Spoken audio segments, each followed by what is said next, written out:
All right, gentlemen, this is a first. Never two guests before. Thanks so much for jumping on the Hard Dealer podcast. I appreciate your time today. There's always a first time, right? Two Thanks guests. for Hey, having us, Chris. Thank you. so Randy Bradbury and Cameron Webb, who I'm meeting for the first time, you guys apparently are not unfamiliar to working together. No, we've spent probably months in the same room together if you count recording the Pennywise records and our most recent record that we did. We met probably in 2008, and we've been friends ever since. Randy's a rad dude. I was producing a Pennywise record, and he's obviously the bass player, and we just became friends. And over the years, we hang out at shows. We gone surfing a couple times, so we just we became friends. That's all. That's awesome, and it's funny because there's so many perspectives about the music industry, and one of them is that there aren't necessarily a lot of good people that are friends that are doing things together for the right reason. Cam, like I've seen you do a bazillion records that we just discovered prior to recording this. I Mhm. mean, how often is it in your perspective that you're actually encountering like really genuine artists and you forge those relationships that are positive? You know what's interesting is like I part of the production style I do is I want to have repeat clients, and I choose I choose or they choose me, people that I want to work with and that want to work with me. So that's the most fun when someone says, "Hey man, I'm a fan of your work and I want to do this and that," and I embrace that. But also I support music, I support fans. Like I just went and saw Randy this weekend play at San Pedro Punk in the Park. Did I have to go? No. Did I want to go? Yeah. And I got to say hi to Jim, to Fletcher, to Byron, all those guys, and also 20 other bands that I knew and were friends with. So to me, it's about a relationship, it's about friendships, it's about groups, it's about communities, because that's where shit grows. Because when you're on your own, it's boring. Like it's fun to be around people that you know. Yeah. What about you, Randy? What's your experience? Um, well, I think that in punk rock, or skate punk, whatever we're doing, there's kind of a thing that especially from our, you know, uh I guess, generation of that, people got into it for the same reasons. It was like kind of like uh, a personal kind of decision that you made way back in the day to become punk rock, and that Mm, was going to kind of outcast you, but for some reason you were drawn to it. So I've found that for me, like other guys in bands and all the people that I've met through punk rock who are actively, working and playing, they're all very solid, and there's a lot of common bonds as far as and they're genuine also.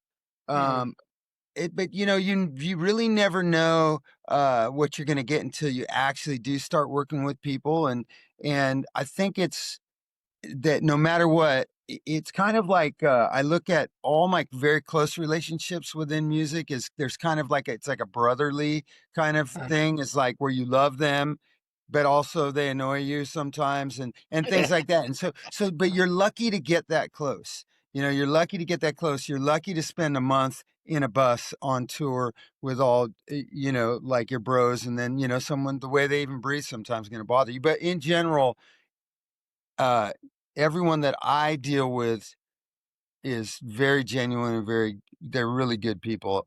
That's my experience. That's amazing. I mean, we've all heard like, the stories about the industry and how it chews people up and spits them out. And there's a lot of like BS and people doing things for money and they don't actually care about you. Um, do you think this is like isolated to punk or do you think that there's a lot of goodness across all genres? Well, I think that I'm going to say, yeah, well, obviously from my experience, this is isolated to like what would be considered punk, and most of it's indie. So you're not dealing with people who are really out for money or out for ulterior motives. You're dealing with people that really believe in what they're doing, and they love Mm, the music, and they want to go play to just a club full of people.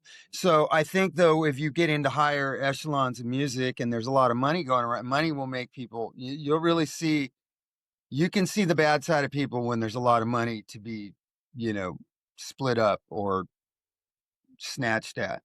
Yeah. Mhm. So You look yeah, I think because yeah, I'm more on the industry side, you could say, of what Randy does, and but I've been listening to Pennywise since the early '90s. Maybe like so, I've been a fan of them and became was listening to forever, and I would reference them like crazy. And over the years, just got to know them better and better, and I would buy all their records and listen to their records. I would study them, and then when I got the chance to work with them, I was like, okay, I know all the things that I want to help them that I think they've been flawed with or whatever. So I come from a side of like I'm very fortunate to be working with a band like Pennywise or any of the other artists I work for. It's like, and I've studied them for a long time to get to that point. So it's not like I don't go, oh, I'm going to make a lot of money with Pennywise. It's like, no, I don't make a lot of money with them, but it's just like I enjoy working with them. I like the product that they do. The music they make is rad. That is refreshing. I'm so happy that things worked out with you being on cam to give us perspective from, like, the other side, but, that's essentially what I'm trying to do with myself and my companies is perpetuate more of this positivity within the entertainment and art space so that people know that it's not all BS. It's that you can avoid pitfalls, that you can find great people and have a solid team of not only people that believe in your artistic vision, but that want to genuinely help you, not just help you because there's a paycheck. Hmm. yeah, I think it's with anything. It's the same as with anything. There's good people, and then I there's can't hear people Randy. who Can you? you. I can hear Are him. you able to hear me now? I'll move a little closer. Oh. Is that working for Can you you, hear him? Chris? Yeah, that's my bad. I think I hit the mute key. Oh, Oh, okay. Well, I no, Go do I ahead. that just when think I do that when he talks to you sometimes. Hey, yeah, it When turns you're into recording his bass tracks. whoa, underground teacher. Yeah, that's turn it kidding. down, especially if Fletcher's there. But Oh yeah. yeah, but no, it's like anything else. I mean, if you're lucky enough to do this for an extended period of time, you're going to run into people that you go like, okay. I mean, because they're out there for Hmm. whatever reasons that you've got people that are compatible and people that aren't. And so to say it nicely, but I don't want to say things negatively anyways, because I do like to look at things in an optimistic way. And even when I weigh the negatives of something, it's because I want to know what I need to how can I what's the solution. So a lot of times I will like to collect what everything that's negative, what is it? And then I look for a solution for each one of those things or a workaround or something. So, but overall, I want to be positive when I talk about people because I think it's your personal kind of choices you make. Like Mhm. I avoid some people, you know, but so everyone that in close contact with has a lot of amazing qualities. But like I said, like if you wanted me to dish the dirt, I'll tell you how someone breathes too loud, or maybe they should have taken 2 showers that month instead of just one. Well, I think But being honest, being direct, that's a totally separate thing, and that's equally important. You have to figure out how to be diplomatic or kind in the way that you're direct with people. But this is good. This is really refreshing. I'm so happy to hear that there's more positivity out there than I think people think there is. And maybe a lot of that just has to do with the fact that we're now starting to communicate it more. I had a fascinating chat with Frank Zumo, I think last week. He's a drummer from Sum 41 and now mm, couple other bands. He's worked with Chester on a different project as well, and yeah, he's you great, great drummer. We're both friends with him. We both know him too. Yeah. Yeah. lovely guy. First time ever meeting him, and obviously, I love to talk about fatherhood and the challenges. And he was telling me about how, like, he had people in his circle that were close to him, like Chester, and then Chris, and oh God, I can't remember Scott Weiland, and then they all passed away. And that was what spurred for him this thought about like, oh man, I need to go inward and start to look at myself and understand like what to avoid or what I can be doing so that I don't go down that path, so that I stay positive and, with all the pressure that I'm seeing, not like succumb to it.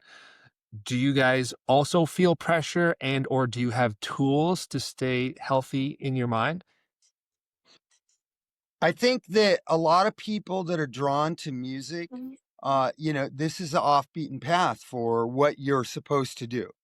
Mm, And so I think that I find uh, a lot of guys are like maybe they don't read too well or they didn't do too good in school or they weren't interested in school. Like I wasn't interested and I wanted to get in trouble. I wanted to like, say I got in a lot of trouble because I like the excitement. I think sometimes I think I'm funny, so I'll just would blurt things out in class, and then you have to deal with the consequences of that. So there Right. has been big parts where I'm like, I feel sorry for myself. Like, oh, so all these things, all the consequences of all the things I've done can create like this kind of downward spiral. And then when you combine that with the fact that most of your idols, your musical idols, have they don't live the best life. They haven't, you can point them all out, from all the guys in the 70s and stuff, and they were into drugs and all those things. And so that also looked uh appealing to me, and I liked partying. So I got myself into a situation where I was like, my life was pretty unmanageable, and I was feeling bad, and kind of like self-pity.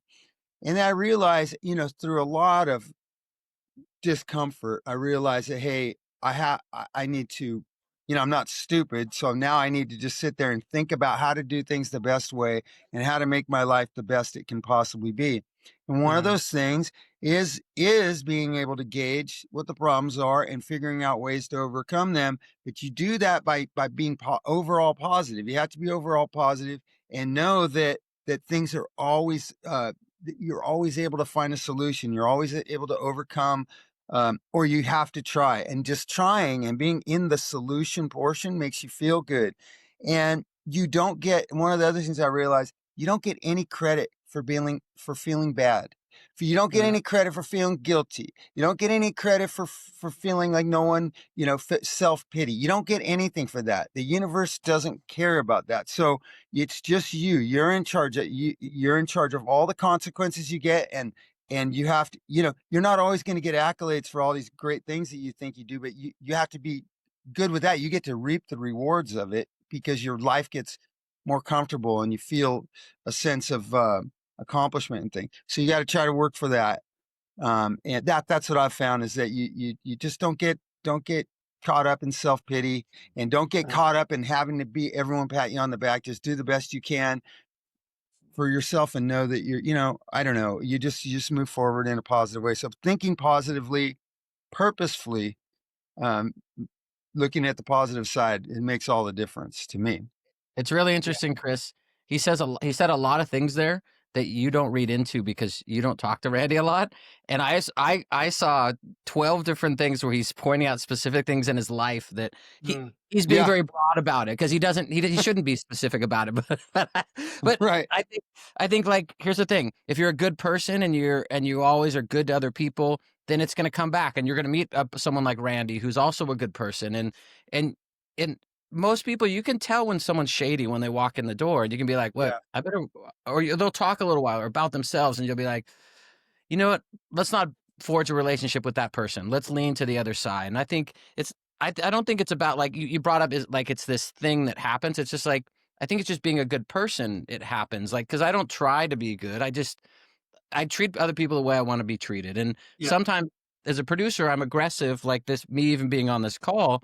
I was like, well, what are we going to schedule something? You're going to find out dirt on me. I'm like, no, like, let's just talk and maybe I can help Randy out. And maybe I can help you out. He might just have different angles of things. So I think just, Yeah. being a good person and being honest though. Like I'm definitely very honest with Randy or the people I work with. And like, sometimes it hurts people's feelings, but you know what? They got to grow up sometimes and be like, hey, you know what?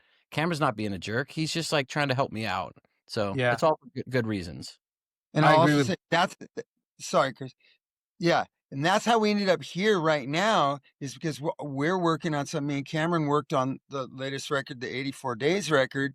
And the way that happens, because Cameron is an honest guy. And I know when he is honest, he's not doing it with any other motive other than like just being honest to help, to be helpful. And so I had written a bunch of songs, and when I was all done, I'm like, you kind of lose sight. You can't be objective with your own stuff. So I'm like, I know, I'm going to send them all to Cameron, and he's going to tell me the truth about him. And I thought he would go like, oh yeah, dude, these are, come on, what are you doing here? And instead he told me that he loved the songs, that I should do an album, but I didn't question that. I knew he was being honest. So then I was like, wow, okay. Then I took it seriously. So it is helpful when you can count on someone to just be a good person and to just, and be honest with you, whether it's constructive criticism or if it's, that pat on the back that you don't always get. But yeah, so that's how me and Cameron are here right now, because of that. Absolutely. And I want to talk about, the band, the new project, music. It's funny is I have a Cameron in my life too, is my business partner Lance, who's a phenomenal writer. We go back 10 years now, and he's younger than me, so he's got a different perspective on life, but we've always just been so tight. And I know that if I think something's cool and he thinks it's rubbish, he's just gonna tell me to my face. You need to have straight shooters in your life Yep. who again, like I said earlier, who have your back. You mentioned something earlier which sparked a thought or at least a memory. So I had a real estate agent in Toronto who once, when I was trying to buy property, like would take my ex-wife and I out of these showings. And we're like, yes, let's do it. Let's put in the offer. And 2 or 3 times he's like, listen, I know you're excited, but we're not going to go into this one. And after the second or third time, I said, like, dude, what's going on? Isn't your job to sell me a house? And he said, "No, my job is to make sure that you buy a house that you love so that I can set up long-term success, long-term business for myself, not just quick wins." And it was such a like valuable moment for me that I now apply to everything in life with like you said, Cameron, looking for the long-term relationships. Hmm. How what's it like? Is it like being a producer, kind of like being a bartender where you get a lot of the stories and the downloads and you have to like go through it? I never thought of it being like a bartender. I always thought it's like more of like a coach. Like you're the football coach and this band comes to you and they're the bad news bears and they're tearing things apart and you're like, wait, hold on, I gotta focus you guys. So we're more about like focusing people and like that's more or less what we do. I don't see the Cool. bartender route. So I don't know how to tie that together. Well, the I didn't know. bartender route would be when everyone tells you their problems and stuff. Yeah. I know I've done that when I came in the studio. Oh, dude, I'm late because blah blah blah, or this and that. But that's We just cannot those are believe your it. those are your Those are excuses my of why. excuses. Yeah, I didn't write my bass part. Well, all this stuff happened. My wife's sick, this and that. I'm Reading like, out. no, just get your shit together, practice, or go up front and learn your stuff and come back when it's your turn. I'm always Yeah. good to you about that. Oh, totally. It's like a tattoo artist, right? A lot of tattoo artists have that experience of you get in there and you feel like you know them and it's intimate and you start telling them about your dog and your girlfriend and your wife. Do you get that as well or no? Oh, tons of that. I get all that. You know what's even crazier is when people will be singing songs and they'll I'll like be I'll see them like cry or something, and I'll say, "I know why you're crying." They're like, "How do you know why I'm crying?" I'm like, "Well, because you sang this lyric and this, and if you tie this all together, it's probably your ex-girlfriend's sister that did this and that and that." And he's like, "How do you know that?" I'm like, "Because I'm listening to you people. Because I listen to them spill their hearts out." But I mean, in general, I guess I'm managing bands and groups of people that sometimes get along and sometimes that don't get along, and sometimes you have to separate them, and I have to really read the room and just feel like, okay, when do I separate them? When do I keep them together? And a big part of my production is groups of people, communities. I don't think one person ever does great work. I think it's a group of people always does way better work than a singular person. So that's why, like, we brought Adrian in to play drums with Randy. And then I was like, well, I got to learn to play bass too, because it's the two of you. No one's going to call you out on your shit. So I was like, okay, I'm there to basically call both of you guys out. And that's what we did in this whole process. And Randy was like, when we were recording, he's like, "You're gonna, Adrian's gonna quit because you're being too aggressive." And I'm like, "No, like I wanted to be a amazing drum performance, and that's what Adrian wants too." So it's like, yeah, it was tough on him, but he made it through. He worked hard. You Absolutely. did great. Yeah. It's funny that like we're talking about, I mean, Randy, you went there, positive mental attitude, and that's literally like the name that Pennywise was recording under initially. Hmm. You both obviously have positive mental attitudes. Are there things that you do to help with that? Like I've heard ice baths, I've heard yoga, I've heard jogging, I've heard, spending time with family. Do you have actual things or is it just the way of being? Well, actually, it's funny. I do. It's going to sound crazy, but I'll like, for example, in the middle of the night, sometimes I'll wake up in the middle of the night. I can't go back to sleep. So I'll say these mantras. Like I'll tell myself, like I'll be laying in bed and I'll just be like, "You're the best sleeper ever. You're the best sleeper ever. No one sleeps like you. And then, you know, and so I tell myself things and I just accept it. And I started doing this, not, cause you can tell, cause people are running a narrative.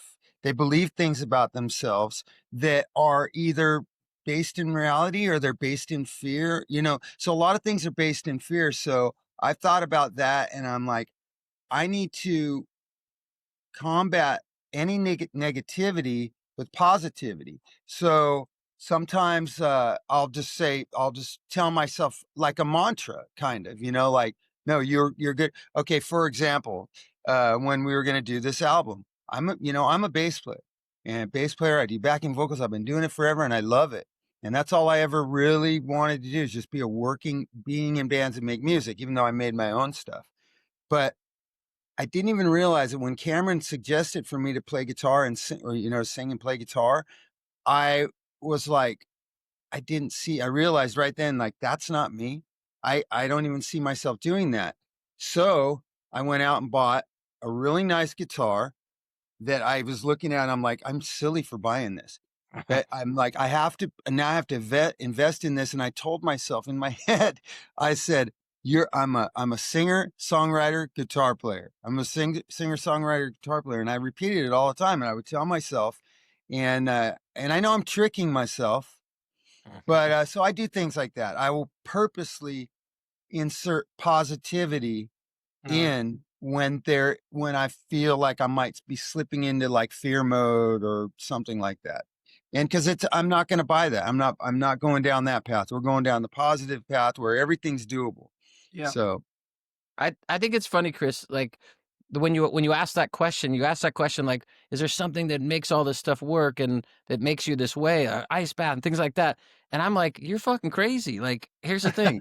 I think it comes from my upbringing. I have good parents. They were great to me. They're still around and they're still rad. And they've always been supportive. So I've always felt like I need to be supportive to other people. I don't know any other way. I've never been broken in a sense, or I mean, obviously there's a lot of people that bad things have happened, but that doesn't really happen to me. And what I've learned is just with people, like when negativity comes around, you walk away from it. You stray from that. If a fight's starting, I'm not going to run towards the fight. I'm going to run away from the fight and be like, I'm getting away from this nonsense. Or a bad seed, a bad person. You meet that person and then you say, I don't want to know that person anymore. It doesn't help my life. It only makes me sad. It only like drives me crazy. So it's like I think you just have to learn to separate those things, the negativities, and push them to the sides. And I mean, you just got to be a good person. Just treat people the way you want to be treated. Like that's all. Yeah.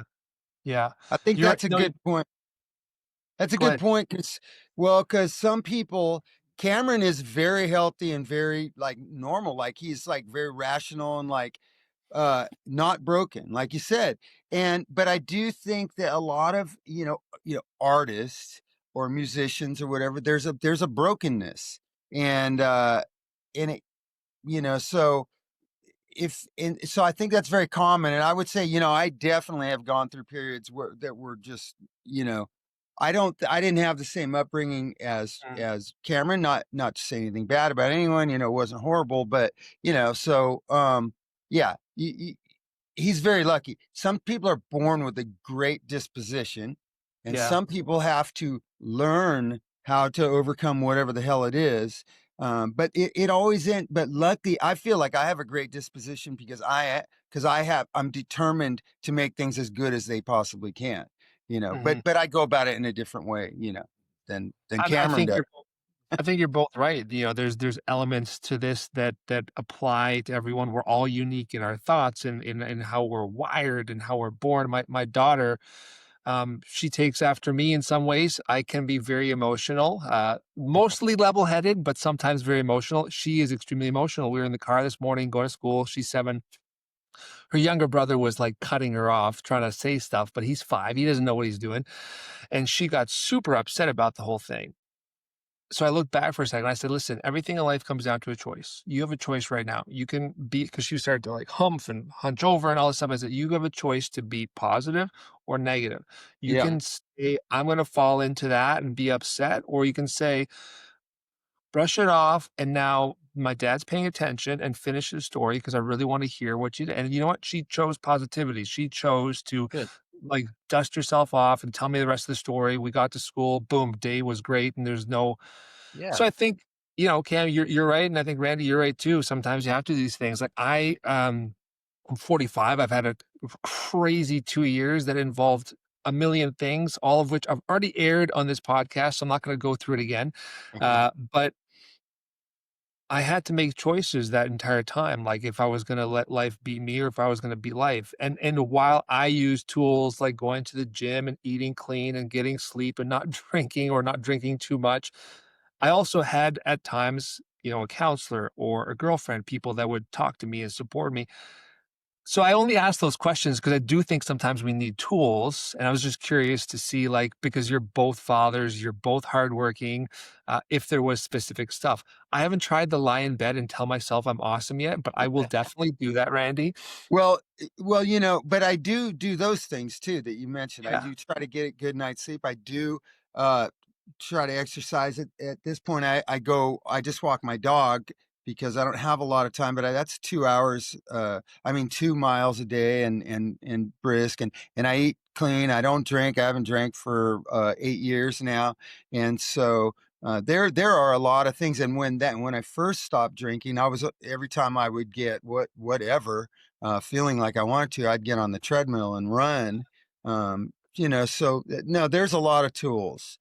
But overall, I think it comes down to your attitude, and everything starts in your mind, and how you perceive and what you're going to do and where you set your goals at. So Yeah. Um, I want to talk about 84 days, obviously. Um, I had a little chunk of stuff, that was Pennywise related music, and maybe Cam, you can give me perspective on that too. I don't know which albums you were involved with, but I found it fascinating that, Randy, you were with the band for a little bit, then you left, and then when you came back, the first album was literally called Full Circle, which was I don't know if serendipitous or intentional, but that was pretty spectacular. And then obviously that was loaded with anti-suicide stuff because of what happened to the former bass player. Talk to me a bit about that time in your life and this idea of how, like, this punk rock actually had positivity this entire time. yeah, I think that Jason had so much to do with the inception of the band, and the sound of the band, and the attitude, and the concept of the PMA. That was so much Jason and Fletcher together. But Jason really wrote. He wrote a lot of music, and he had these great melodies that he came up with. But he was also obviously troubled, and so you can look at those early songs that when he's writing about, he it seems to me like he was writing to himself. Mm, So so these so this idea of, like, it's like overcoming adversity, and all these things that I was hearing from the band really spoke to me. Like, I felt like when I would listen to Pennywise, I'd be like, I need to be in this band. I just had this weird, I was drawn to it, and they weren't that big. And then, I had opportunities to get in there on the second record. And, man, we were at the top of our game then, and we just, man, we put something out that was like, it just kind of like it was the right place at the right time. And then, there's always been interband stuff going on. And uh, and Jim had left during that time. And then Jim came back, and I left. And then Jason was having issues. And so I came back on the About Time tour. And unfortunately, and Jason was supposed to, he was taking time off to get it together. And, unfortunately it didn't work out. So yeah, when we went in to go record, uh, we had started writing on Full Circle, but when we had gone in to record it, um, Jason had tragically passed. And so we were, I mean, that you just put all that together, and that was like, we were not playing, like, we were that our whole lives were going into that record. And And it was just a moment, and it was just how that all came together, yeah, there was a lot of feelings involved, absolutely. What about your end, Cam? Like, which albums were you involved in? And, you know, Uh, is that, is the writing that these guys have, when I say these guys, artists in general, is it palpable when you're actually in the studio recording it? I came around 2008 with a song called a record called Reason to Believe. So I worked on their last 3 records, but I'd been listening to their music and the words since, like I said, since the very beginning. So to me, it's like, uh, it's always been exciting to be involved with what they're doing, what they're saying, and like, I don't know, like, it just I think everything like, I think Jason was a big part of that band, and he wrote a lot of great songs and was involved in this, like, starting of whatever this movement of this group is, and I think the Randy did a great job on picking up after him and said, "Hey, we're gonna keep this going, and, it's all about the friendships and the relationships that we build over life," and that's why they play Broham every night, and they shout out to Jason or to other friends that are lost, and, like, that's a really nice thing to do, and, I don't know, I think they mean really well the things that they do, so. I'm lucky that I have a few more generic questions that apply to both of you, so you guys can give me answers, and then we'll get into 84 Days, because we'll end on the thing that people will remember the most. So hopefully it's the new album. Um, 3 questions. I do my best to try to, like, obviously talk about fatherhood and mental health. Oh my god, we didn't talk about fatherhood. But I like to try to also get information from people that have been doing this for a while for the up and comers, because I work with so many up and comers, and most of them have no idea. Most of them are just asking the questions from the very beginning. So, what is something about the music industry that young you each knew or wish you knew? oh, well, for me, I didn't know anything except for the minute I was able to press my hands on a guitar, that was success. So every minute I've ever been playing, every just moment of actually doing it is the success, is Mhm. the fulfillment.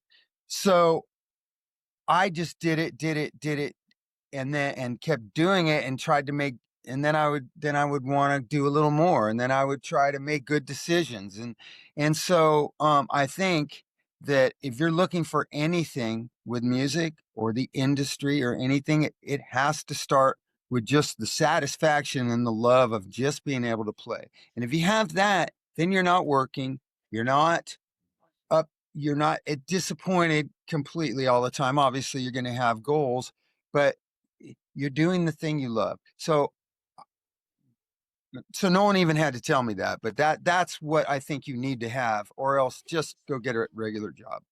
I Mhm. think longevity is a big thing because here's the thing. If when people like they pick up an instrument and they say, I'm gonna be a rock star, well, that's kind of fun for the first year or so, like just for fun. But then eventually you tend to say, like, this is within you. And it's like you just pick up that instrument because you want to play. You're not playing, you might play in front of 12 people, you might play in front of 7,000 people, whatever it is.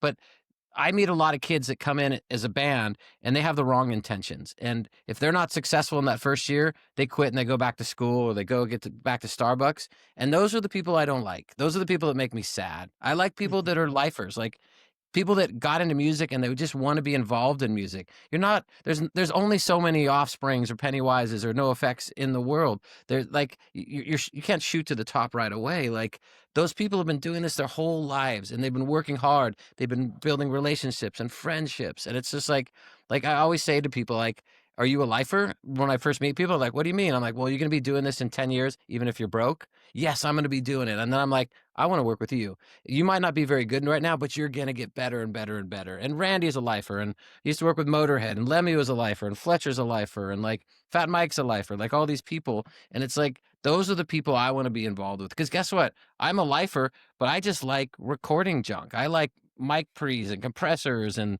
guitar amps and tones and sounds and songs. And that's why I do it. And it's like, if you think you're going to get rich doing this, go do something else. You'll make way more money way faster. Get into real estate, get into dental work or whatever. Like, but that's not what we want to do. It's not fun to us. passion comes first.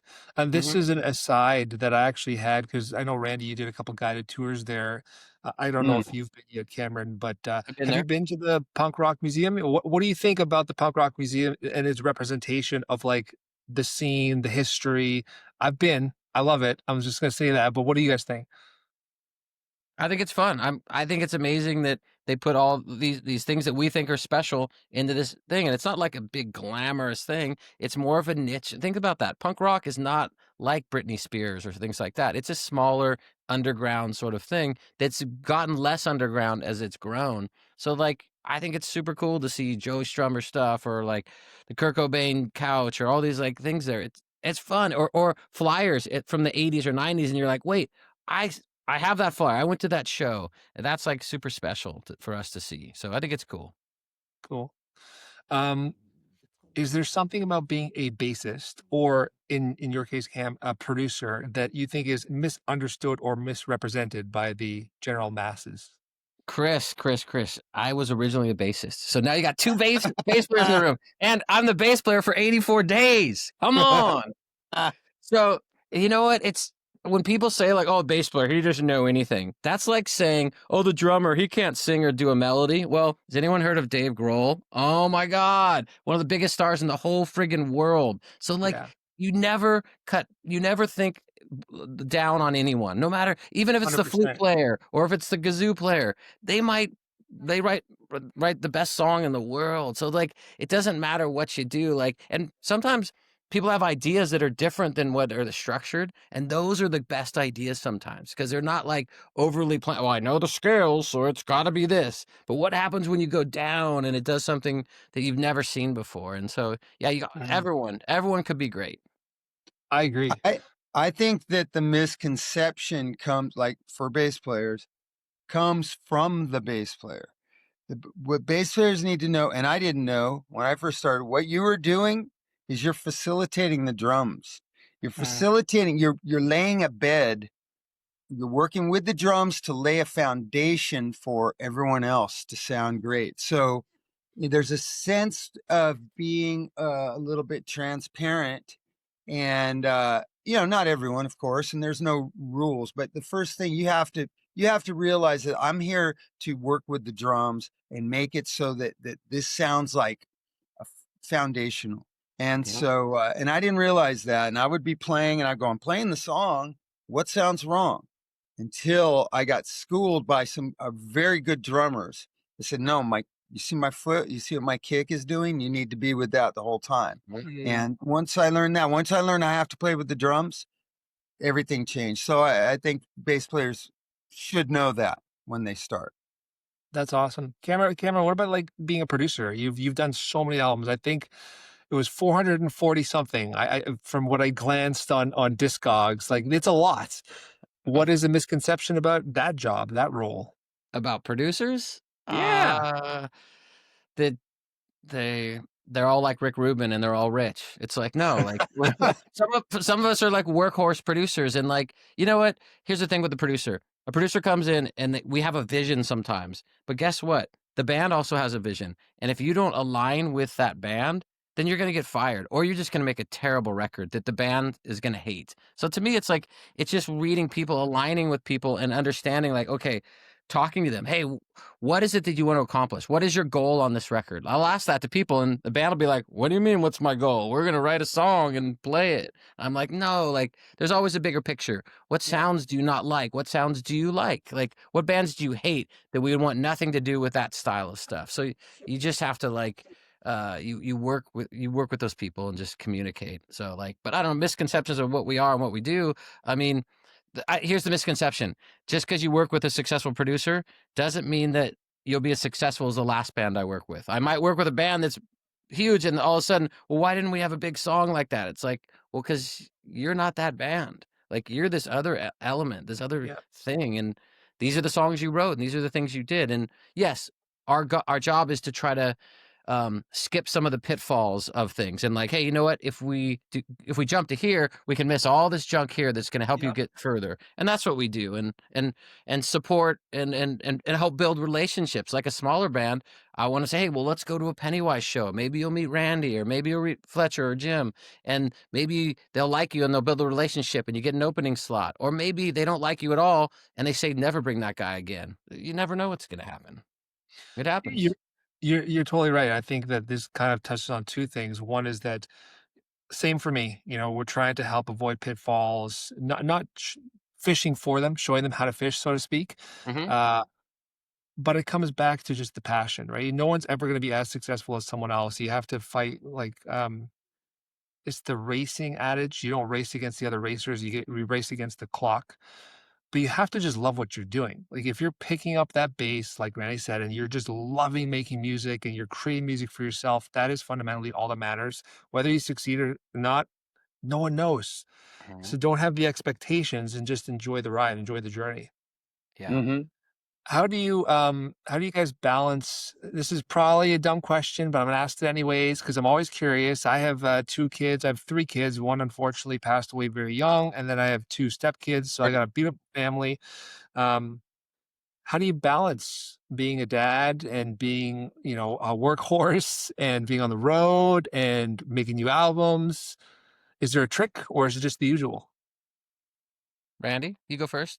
Well, um, my family, my kids, they're absolutely number one top priority. They're the reason for living now.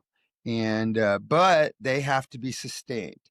So Yeah. now because I'm they come before me, but I have to do all the things that I have to do in order to be able to provide and take care of them.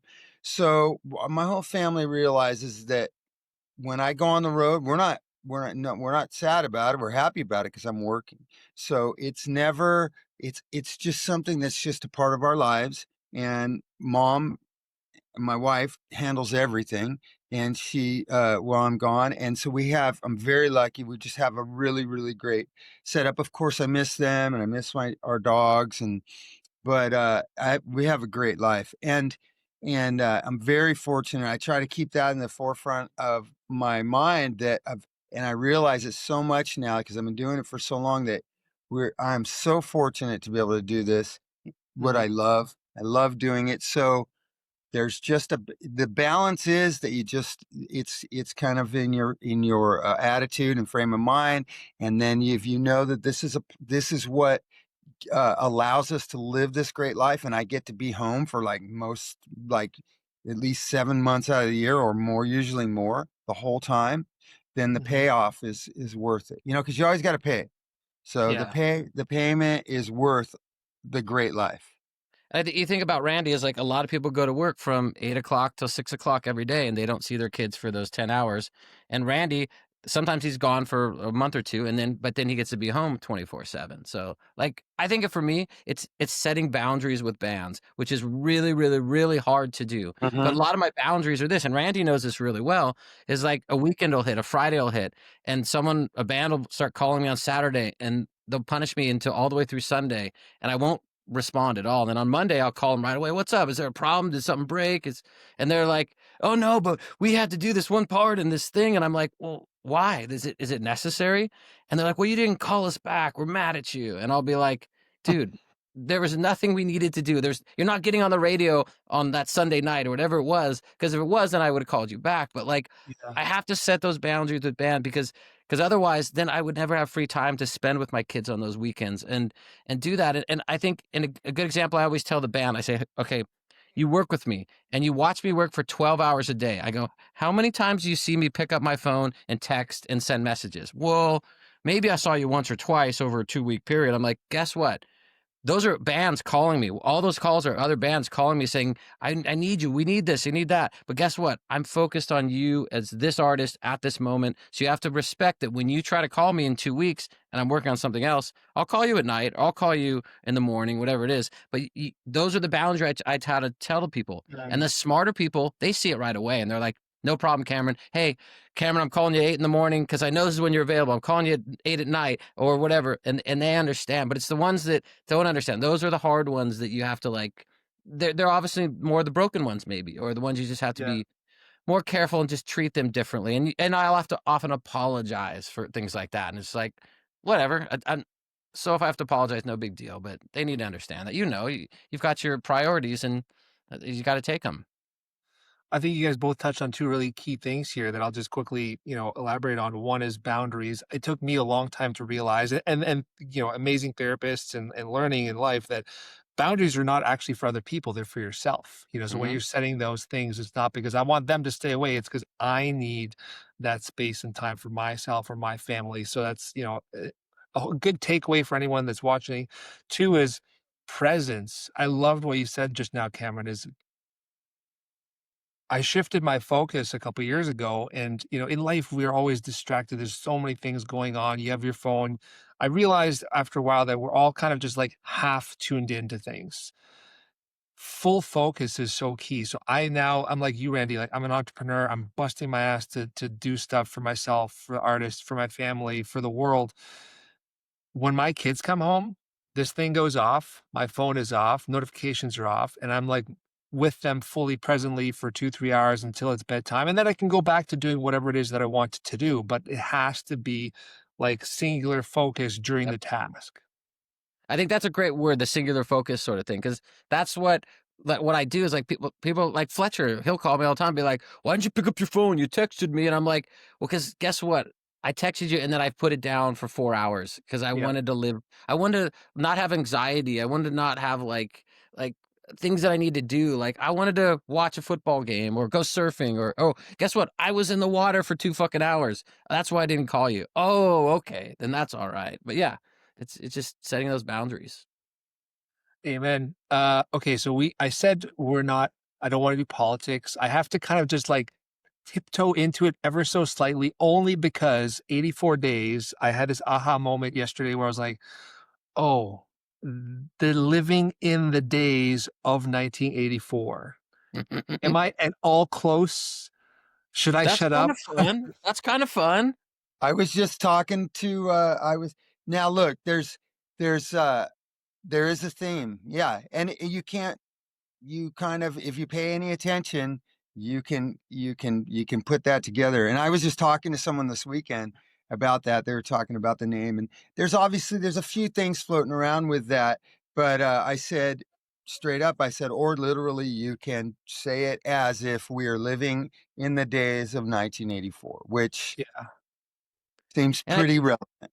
and yeah. there's a lot of influence of that time of Randy's life, of when he was getting to listening to music for the first time Yeah, and yeah, punk yeah. Yep. music and also this whole idea of this 1984, like the movie, like that was something that influenced Randy in his life, and that's not what the band is about, but like there are those elements that are in there that make it kind of fun.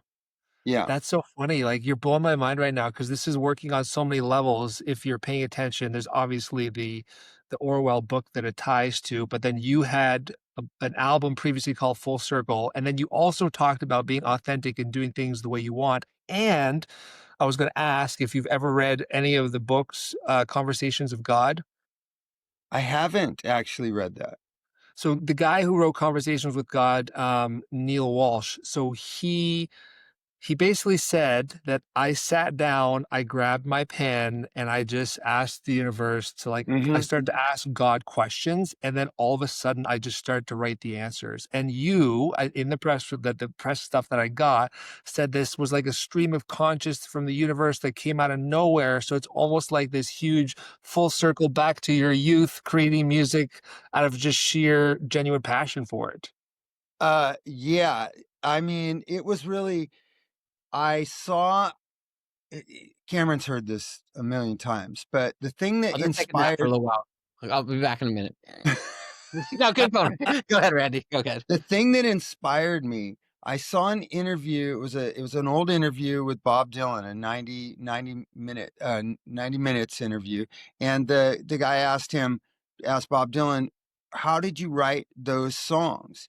All these great songs, these hits that he had. And Bob Dylan said, I don't know. I don't know how I wrote them. He goes, I'll tell you what. He goes, I can't do it again. He said, I could do other things, but I can't do that.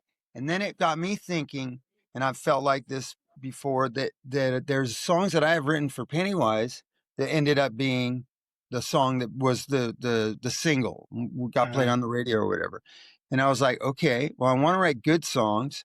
How did I do that? And those were like streams of consciousness. I sat down and they just like they flowed and they came to me. And so then I thought, when I started writing these groups of songs, I'm like, I wonder if I can recreate that. So I was playing, like I decided I'm going to pretend that I am just a receiver Mhm. or a transceiver or whatever receiver for the universe, right? And I'm going to just come here and try to recreate that situation where you get a stream of consciousness and a flow. I'm not going to. So what I did is I came in and the first ideas that came to my head, I'm like, I'm not going to self-edit them. I'm not going to tell myself, oh, this sounds like something else. This is too simple. I'm not going to do any of that. But in order for me to do that, I had to tell myself, I am never going to play these songs for anyone. I'm just writing these for me. There's a stream of consciousness, and I'm going to sit there and just pretend like not I didn't feel like I was pretending, but I'm like, if you have to call pretending, I'm just like, I'm gonna just let this stuff flow. And then I would play the guitar and I would just go, it needs to go here, it needs to go there. And I did that with everything, every part of the process. I mean, I wrote Yeah. like well over 20 songs. I was in my studio constantly just going, what needs to go there? And I wouldn't question it. First thing that came to my mind, I would put it down. And so it was a stream of consciousness. So I can understand when he says conversations with God, Mhm. how you can, I guess if you believe that's what you're doing, then you can do it. And maybe something great comes out. I don't know. I I just needed something to inspire me. Yeah. Well, I think that's a beautiful thing, and I think it speaks to who you are, right? You've talked about positivity, you've talked about, like, doing things authentically and for yourself, and then, making sure that you've got good family, good community around that, and when all the parts align, like, you're gonna have good vibrations, you're gonna get good results. Cameron, I'm curious, like, have you ever seen it kinda, like, spontaneously happen in the studio where maybe an idea isn't kind of fully fledged, then all of a sudden, boom, it's done? Oh, it's magical when it happens. Like, when I used to work with Motorhead, there'd be days where or weeks where we wouldn't get hardly any work done, and all of a sudden, then there would be magic, and this song would be created, or this part would just exist, and I would look there and I go, "This would take another band a year to do what we just did in 30 seconds." So, I see it a lot, but it's interesting because with 84 Days, we did a rehearsal, one of the first earlier rehearsals with Smelly, and when we were rehearsing the first couple of days, we're just learning the parts and playing it, and all of a sudden, like, a couple days in, we started playing this one song, and it just felt natural. It felt like magic. Like, it didn't feel like we were watching each other or figuring each other out. It just felt natural. And we all finished it and we're all like, well, that one felt pretty good. And it was just, there was a feeling that happens. And like, Mhm. when it happens in music, it makes me want to come back to music. Like, another example real fast is I was doing this Motorhead covers record where we had punk bands cover Motorhead, and we had Fear in, and we had Taylor Hawkins' son, Shane Hawkins, playing drums on this song. And Shane came in all excited, and he was playing fast and hard and furious. And sometimes it was working, but there was this one moment where they're playing the song and they started playing it too long, but the energy was so good, and all the people were in the room, and I was just like, I never want to stop this tape because this is the best thing I've ever heard. Like, there was like fire coming into our like world. Like, I don't even know what to explain what it is, whatever people want to call it. But I have felt something that day, and I talk about it, and I just go like, that's magic. And Randy knows that, and Randy's had that on stage. Randy's had that in rehearsal rooms, and that's why we come back to music, because when you feel that moment with four people or two people, and you're just like, wow, I wouldn't know how to recreate this. It just happens, and that's a Yeah. special thing. Yeah, Is there sometimes it's like lightning It striking. does. But there was I used to play with years and years ago, a drummer named Hunt Sales, and he played with Iggy Pop. He played on Lust for Life, that famous intro like dun dun dun. So that's Hunt Sales, Mhm. and he was like an older guy, and he was the guy that schooled me on how to play bass and lock in with the drums. But one of the things that he said to me that kind of just went over my head at the time, but he said, and I couldn't remember the word, but I'm going to use this word because I think that's what he said. He said you have to tap into your chi. Like he was saying, I was like, wow, this is like, wow, he's really telling me some stuff right now, but I had no idea what it was. But I can relate to that because sometimes you just get in the zone and you don't, and it's like when you're driving down the freeway, you're like, how did I just go 10 miles? I don't remember any of it. It just happened. And that'll happen in music. And that is the magic right there. So, Mhm. and that's what I tried to recreate the whole time. And so that's a really cool reference that you brought up, because it's a really big deal. Why, why we ended up doing this. It's just like we said before the podcast started about all of us together, and you had mentioned something like serendipity.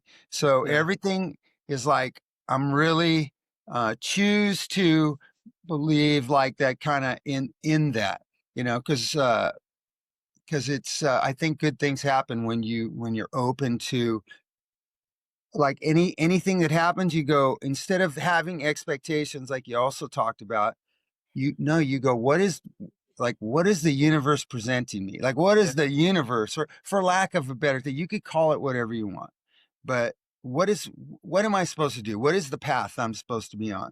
So, and those things will happen and appear, I guess, so. Yeah, I think the full picture is really nicely kind of portrayed by both of you too, because this whole thing happened by accident, right? But here we are, the three of us having this, lovely conversation.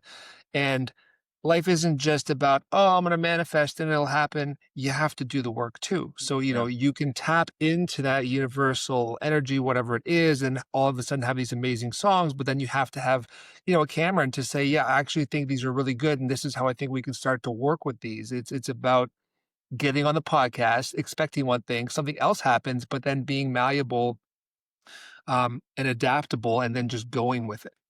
Well, I think it's what you manifest is the road in front of you. You have to be open for like, well, what am I supposed to do?